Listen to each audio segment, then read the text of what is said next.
3 నెలల నుంచయితే ఈ రోజు కోసం నేను చాలా ఎదురు చూశాను. అదేంటంటే మొన్న వీడియోలో మీకు ఆన్‌లైన్ బిజినెస్ అయితే అప్లై చేశాను అని చెప్పాను కదా! అదైతే ఓకే అయిందనమాట. స్విగ్గీ, జొమాటోలో వచ్చేసింది.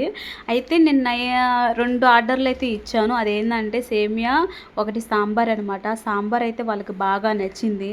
నచ్చైతే వాళ్ళకి కాల్ చేసి మాకు రేపైతే ఇట్లా చికెన్ కావాలండి అని అడిగారు. మాది ఓన్లీ వచ్చేసి వెజ్జేనండి. ఇట్లా నాన్ వెజ్ అయితే లేదు అన్నా. లేదండి ఆఫ్‌లైన్ అయినా పర్వాలేదు. మేము వచ్చి తీసుకొని వెళ్తాము. మాకైతే చికెన్ చేసి ఇవ్వండి అన్నారు. సరే అని చెప్పేసి వాళ్ళ కోసం అయితే చికెన్ చేశాను. నిన్నే నేను వీడియో తీద్దాం అనుకున్నాను గానీ, ఆ ఎక్సైట్‌మెంట్‌లో, ఆ కంగారులో ఆర్డర్ వచ్చినాయి కదా! ఎలానో తెలియక తికమకైతే పడ్డాను. ఈరోజైతే కొంచెం పర్వాలేదు. కొంచెం కూల్‌గానే వండేస్తున్నాననమాట. ఇప్పటికైతే ఒకటైతే చేశాను. ఇప్పుడు మధ్యాహ్నం టైం వచ్చేసి 12 అయింది. నిజంగా ఇప్పుడు ఈ బిజినెస్ చేస్తానని అయితే చాలా హ్యాపీగుంది. మరి ముందు ముందు ఎలా ఉండిద్దో అయితే తెలీదు.